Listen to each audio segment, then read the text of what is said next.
What is up, gang? This is Ethan Bias for Arsenal Lincoln. I hope you all had a fantastic day. It's been a while since I dropped a episode, but I promise I'll catch up with all the action here. But first, let's talk about the numerous awards some Huskers achieved over the course of the week. And by the way, the NCAA volleyball tournament starts today. Well, it started now as I'm filming.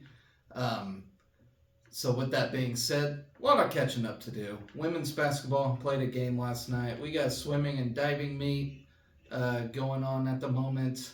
A lot of things going on in the world of athletics at the moment. So, let's talk about soccer first, as they handed out some national recognition and whatnot. Eleanor Dale, as suspected, is a semifinalist for the Mac Herman Trophy. What the Mac Herman Trophy is, it's basically the Heisman for women's soccer. They do it for men too, but we don't have a men's team. So we'll have to settle for the women's side of things, and Eleanor Dale is the semi-finalist for that. And I don't think they announced the actual winner till January, so it's like next year we'll hear who if she won it or not, which I would think she would. She's well deserving of it. Carried the team a long ways this year, so with that. Eleanor Dale and Sarah Weber's named first team All North Region. Jordan Zaid named to third team. So, pretty good showing for the Huskers in that regard.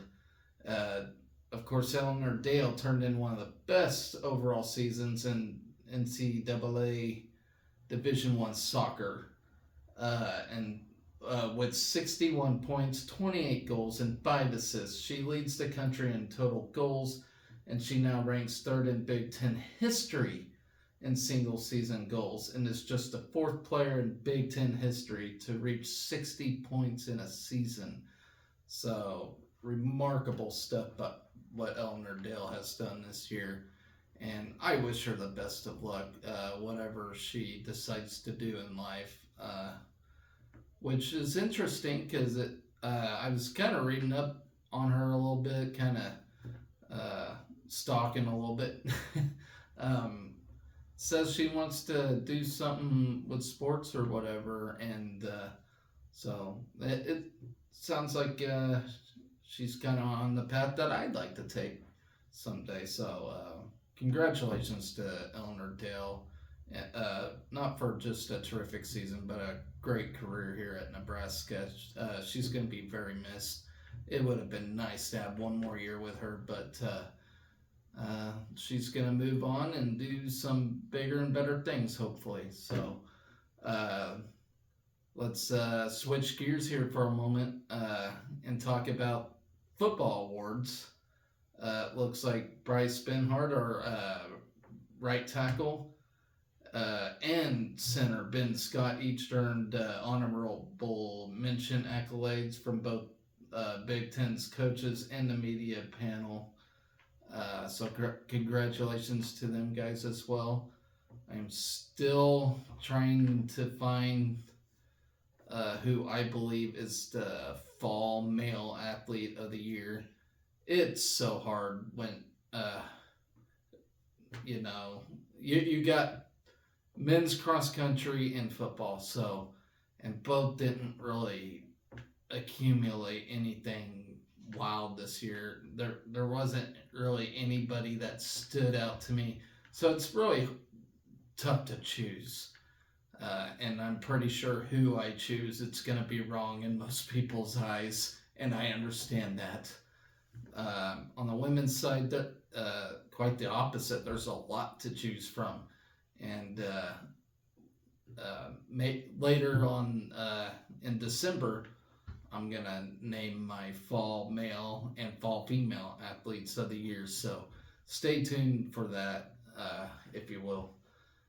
And then in other football news, Nick Heinrich decided to hang up his cleats Um, there's no telling why. It just I can see maybe because he suffered the ACL injury.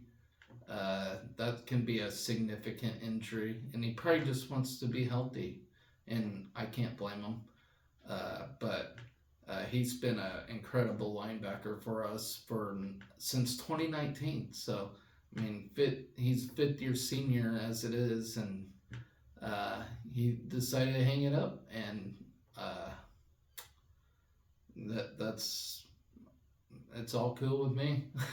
uh, Big loss, but at the same time, it's his health matters, and can't blame him for that. So anyway, let's talk about that basketball game.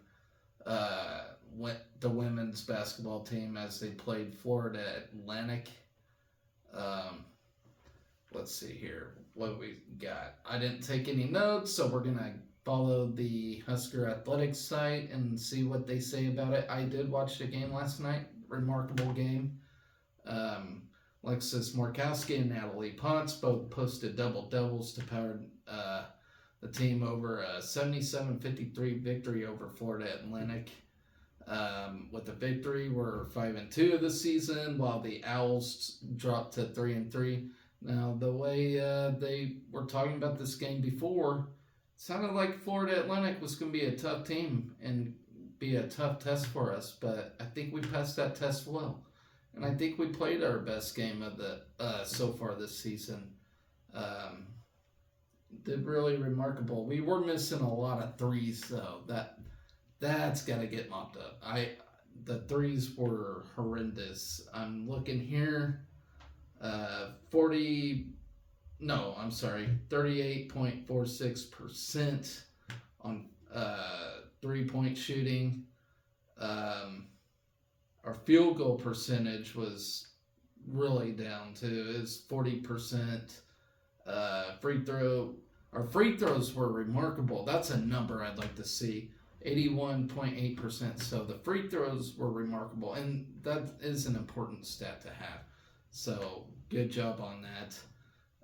39 total rebounds, 9 turnovers, 7 steals. So not a bad night for the Huskers. Markowski led all scorers in a game high 18 points, including the first 9 points of the fourth quarter.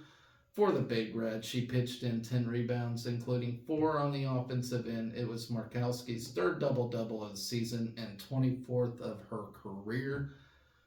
Potts, the reigning Big Ten Freshman of the Week, contributed the first double-double of her career with 12 points and a career-high 12 rebounds, including 6 offensive boards, with Potts and Markowski leading the way. We pulled down 17 offensive rebounds and pulled them into 17 second-chance points, which is also a great number to have. You always want to score second-chance points. Sophomore Colin Hake put 3 Huskers in double figures while knocking down 3 of 4 3-pointers. Jazz Shelley added a trio of 3-pointers of her own to finish with 9 points, as Nebraska matched its season high with 10 3-pointers in the game. Freshman Jessica Petrie also contributed 9 points, including 7 points in a big fourth quarter, while Darian White pitched in 5 points and a game-high 8 assists for the Huskers. Overall, every Husker scored at least 2 points. Nebraska jumped to a 19-10 lead at the end of the first quarter. Despite a slow start shooting the basketball, the Huskers pushed the lead to 31-17 midway through the second before a 7-0 Florida Atlantic run kept the lead in half. The Big Red took a 37-29 lead to halftime, but extended the margin by winning the third quarter 17-10.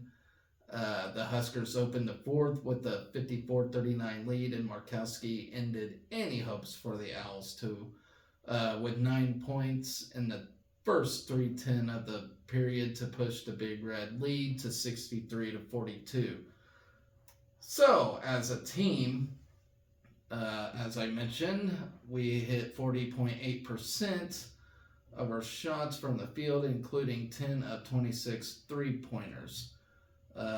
We also knocked down 9 of 11 free throws and finished with a 39-31 edge on the boards.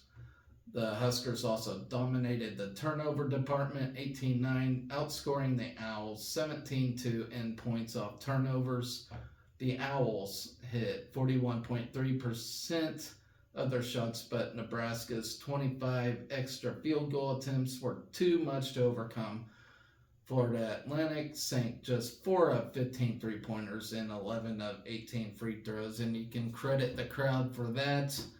Our crowd always provides an excellent atmosphere to bother opponents. So great job, Husker Nation, for contributing to such things.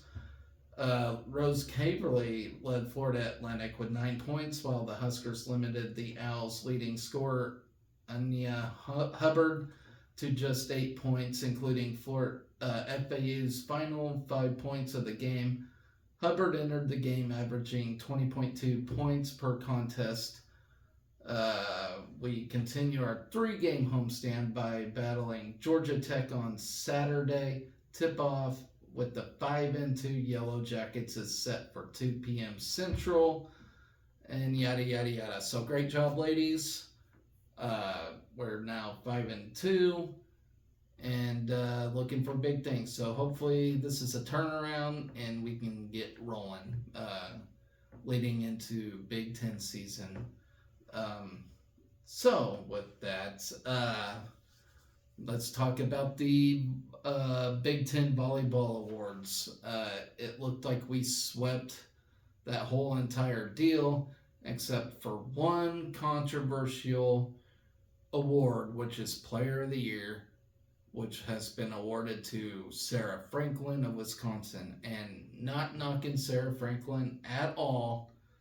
She is a remarkable player, but there's so many deserving ladies of it, you know, and biasly and I think rightfully, Merritt Beeson should have got it. If it wasn't a Husker player, I think Eva Hudson of Purdue, because I'm looking at what Purdue's doing right now, and they're playing some remarkable volleyball, and I expect them to make a huge run in this tournament. On that right side of the bracket, my gosh, you can have Wisconsin, Penn State, and Purdue all in that third round, and yeah, nobody's safe. I'll say that. It's going to be a battle-tested tournament, you know. Of course, you got the first rounds, which is all pretty predictable. I mean, anything can happen, but, you know, you all think, you know, things will naturally fall into place first round, you know, and then we get bread and butter of things, but then that third round for everybody, it really, nobody's safe. Nebraska's not even safe, you know. In the third round, we can potentially meet up with Florida, which, you know, Merritt Beeson's old team. Yeah, nobody's safe in this thing. And I actually have the bracket right here, and I'm just going through it, you know. Third round, you got Nebraska, Florida, Arkansas, Kentucky, Louisville, Creighton, Dayton, Pittsburgh, Wisconsin, Penn State, Purdue, Oregon, Texas, Tennessee, Arizona State, Stanford. It's just remarkable. I mean, even in that second round, you got some potential big matchups. Penn State and KU could be a good one if KU survives Omaha tonight, which I think they will.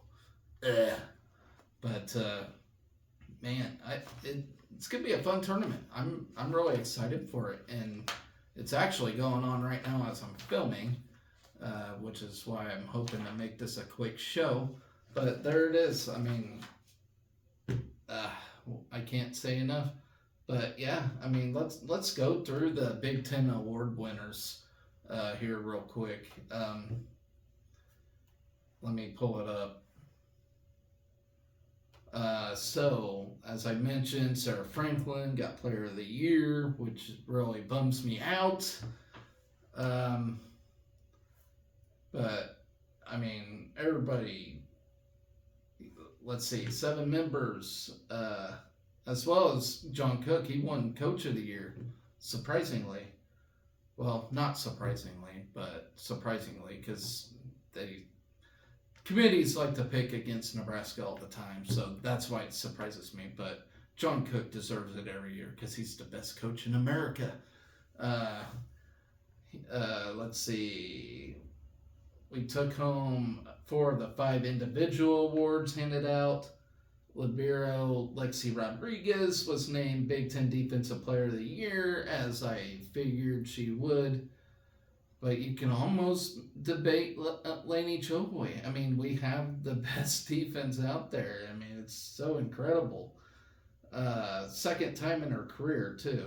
And she's a junior. So, becoming 5th player in Big Ten history to receive that honor twice in a career. So that's pretty cool, too.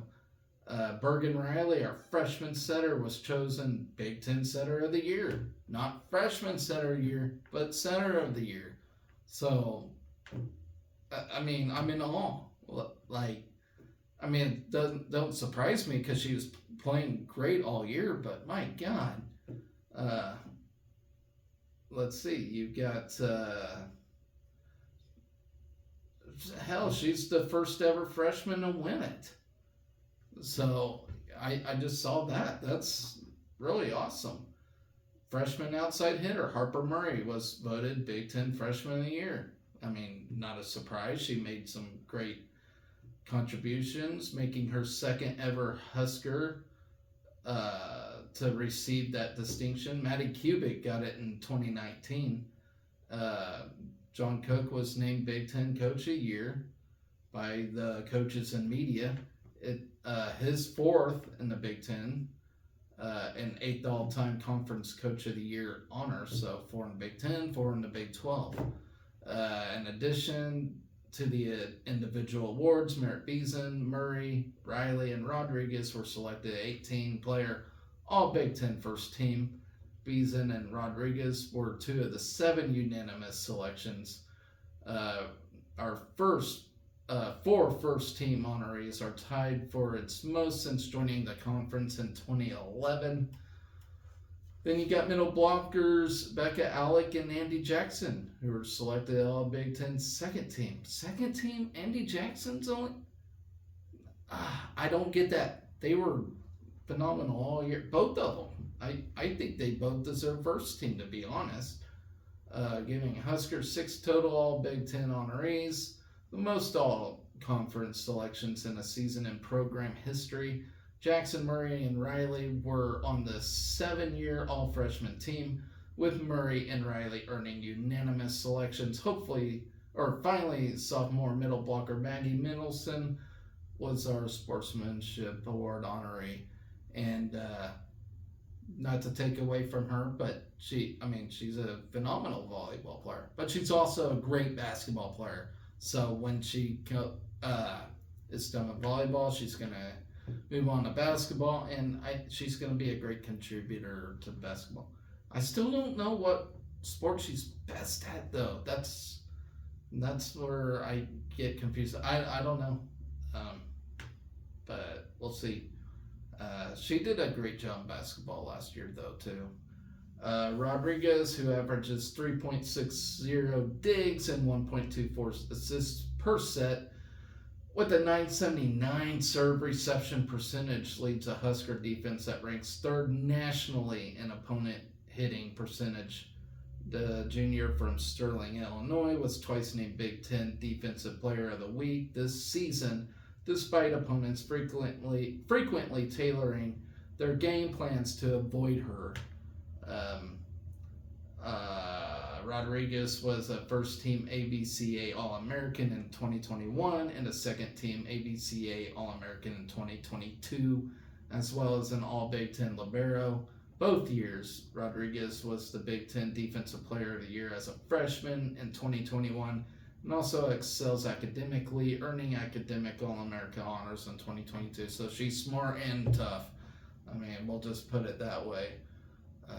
Just incredible. She's been incredible for us for 3 years now.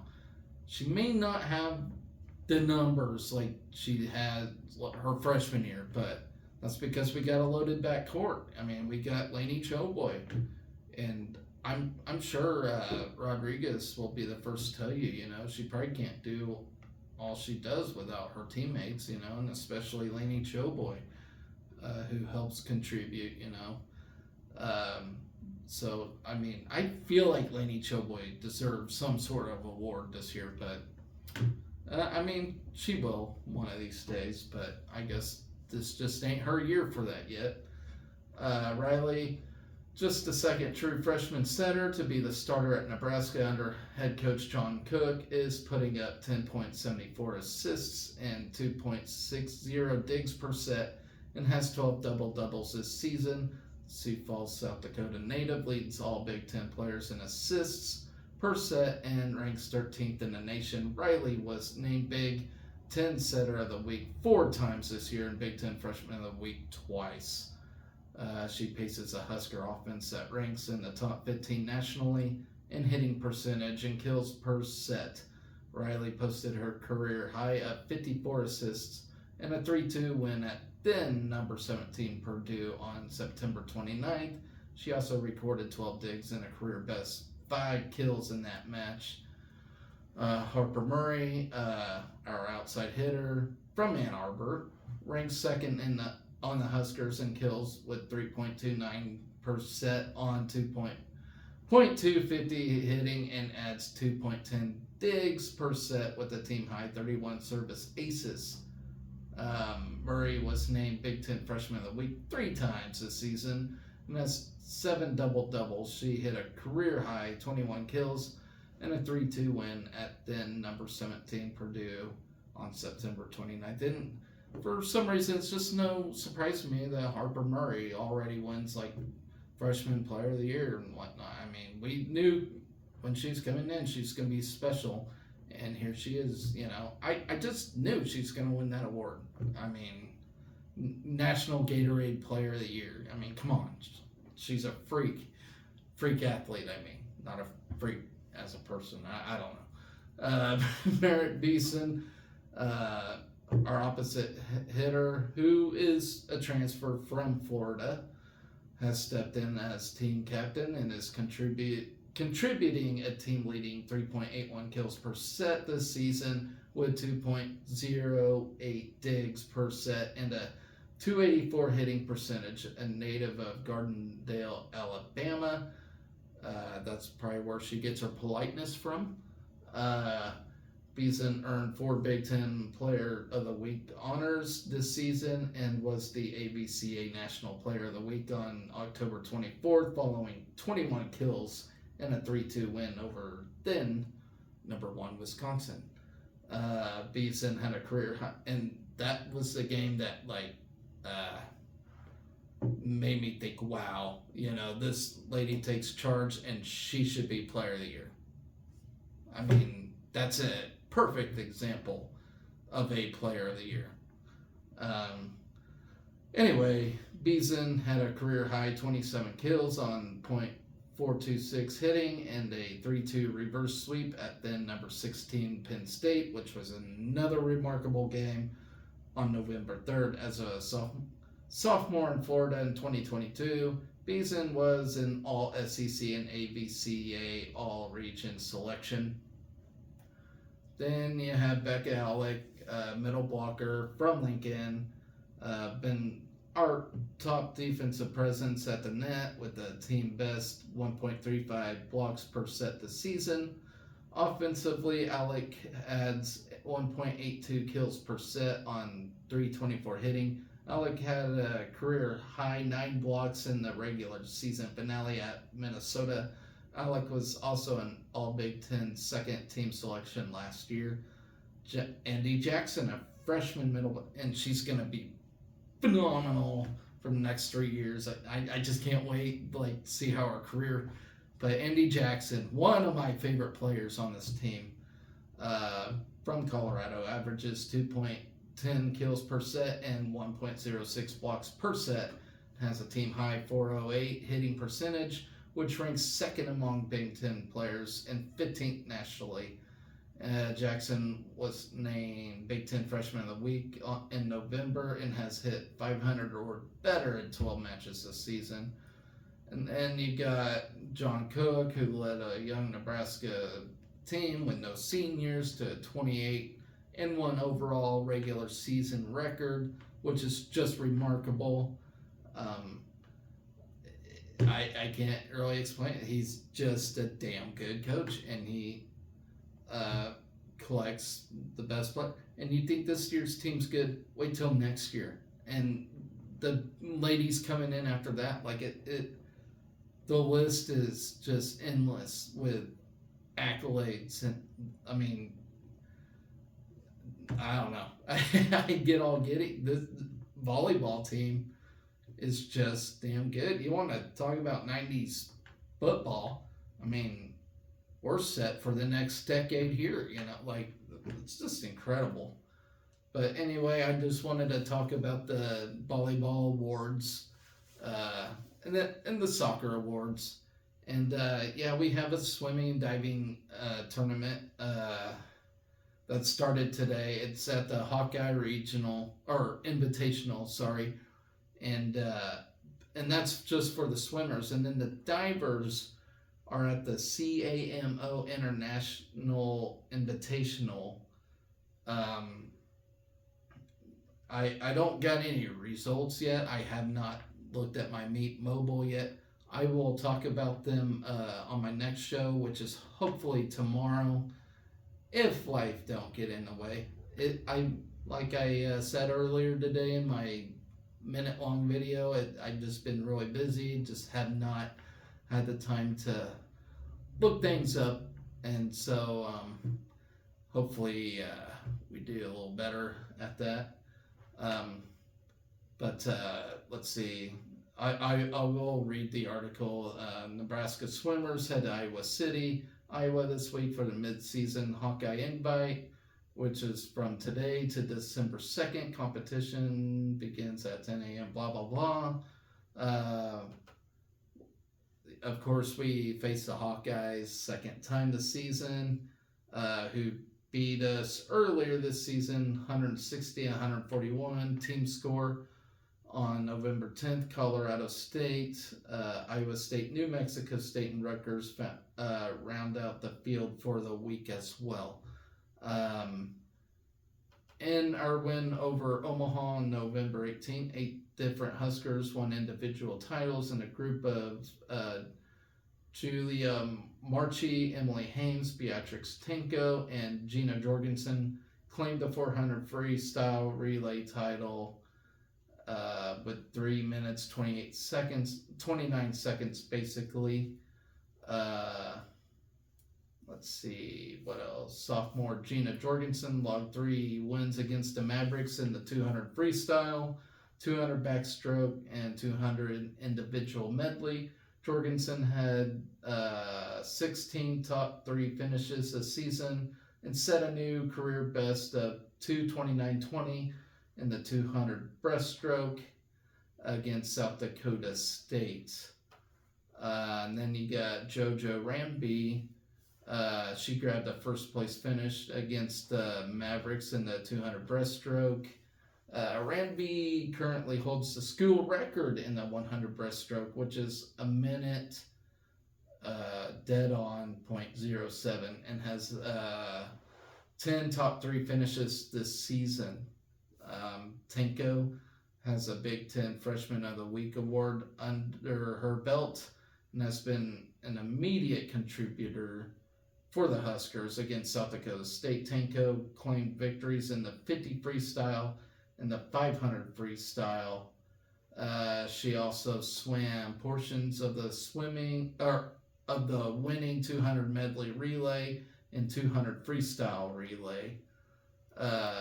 Let's see. A junior from Whitby, England, Maria Hall, currently has 5 first-place finishes this season, most recently in the 100 breaststroke against the Mavericks. And then you got co-captain Emily Hames with a strong showing earlier this season against Kansas. Hames logged first place finishes in the 50 freestyle and the 100 freestyle. She also set a career best in 200 freestyle against the Jackrabbits. Sarah Barton has 14 top 3 finishes this season. She opened her senior season with a trio of titles against Iowa State, winning the 200 butterfly, 200 backstroke, and 200 individual medley. Against the Mavericks, she earned a second place finish in the 500 freestyle and a third place finish in the 100 backstroke. Sorry. And like I said, the meet started at 10 a.m. today. I will see if I can find results for that. And then, as I mentioned, our divers will take on the CAMO International Invitational in Montreal, Canada from today to December 2nd. So I will try to get info on that as soon as I can.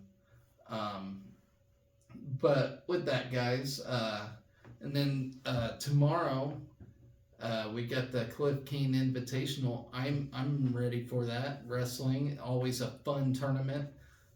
We're looking to win our back-to-back-to-back, two-back. We're looking for our fourth straight title in this thing. So yeah, there's going to be 35 teams, including 5 other Big Ten members. Let's look into this real quick. I didn't really get to see who's in the field this year. Of course, Iowa and Penn State ain't in it, which that kind of bums me out because I kind of want to get that experience in, you know. But of course, like with the Hawkeye Invitational for swimming, you know, this Cliff King really shows us where we're at and can help boost our ratings and whatnot. And lastly, you know, we performed well last week at the Navy, except for one thing, and that was Silas Allred placing second in that. I really was hoping he'd get that first place finish, but let's see. Of course, this thing's in Las Vegas. Let's see. Tournament field features the defending champions along with 6 of the top 10 teams in the country and 13 of the top 20 teams. So yeah, always a challenging tournament. Always great wrestling in this thing, which really surprises me why Penn State or Iowa is never in this thing. I don't get it, but I mean, it's their loss, I guess. But so our projected lineup in this thing is at 125 Caleb Smith, 133 Jacob Bandy, 141 Brock Hardy, 149 Ridge Lovett, 157 Peyton Robb, 165 Antrell Taylor, 174 Adam Tebow, 184 Lenny Pinto, 197 Silas Allred, and heavyweight Harley Andrews. And that 174 spot, is it me or should that Minto get that spot? I can't remember his first name, but his last name is Minto. Yeah, Pinto, and then Minto. I don't know. That Minto at the Navy Classic just showed up and dominated. And it says on the roster he wrestles at 165, which is Antrell Taylor's spot. So I don't know. I think Mark Manning should bump him up and wrestle that 174 spot. I mean, he clearly earned it at the Navy Classic, but maybe he's redshirting. I don't know. I do not know. That is a surprising feature for me. But yeah, on a quick note, 6 starters have undefeated records to start the season. Smith at 125 and Robb at 157 have combined to start the season 14-0. But I mean, Ridge Lovett's undefeated too, so I don't know why they didn't add him on that little quick note. But then you got Taylor at 165, Pinto at 184, and Silas Allred at 197, who amassed a team leading 8 takedowns in dual matches. And then, of course, our history at the Cliff King Invite. We competed there a total of 27 times, finishing first in 03, 08, 2019, 2021, 2022.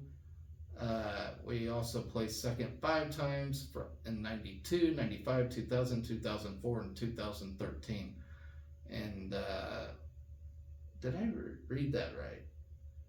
19, 21, 22. Yeah, so we are looking for a 4th straight. I had to double check on that.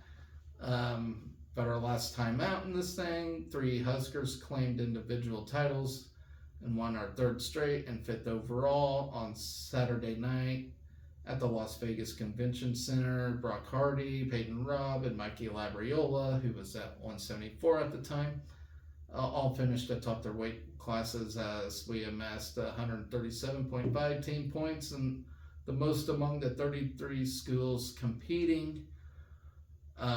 And then I guess we got some Huskers heading to the Doan Open, which is most of our non-starters. So we got 7 heading to that on Saturday.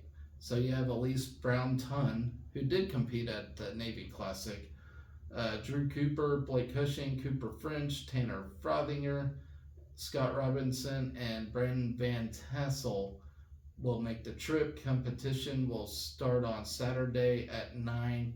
Results will be posted on Track Wrestling if any of you have that. So there's that. So Cliff King Invite starts tomorrow. I am excited for it, except I have to work for the first round, so that always sucks. But that's just the price I have to pay sometimes as a Husker fan. But with that, guys, that's going to do it for my show. I hope you all like my show. And if you do, please subscribe to my channel. It would do me a lot of good, as I am trying to build a career off this. If not, then I'll keep having to work my day job, which is fine too. No matter what, though, I do like to talk about my Huskers. I mean, I'm not like the most professional guy in the world, but I tend to like my Huskers. I mean, it's always been my thing, I guess. But yeah, please like, share, subscribe, whatever you got to do. Help this channel. I do appreciate y'all who tune in to watch my show. It's always a big honor to have people contribute to it. So thanks again, guys. Go Big Red, and always be excellent to each other. And party on, dudes.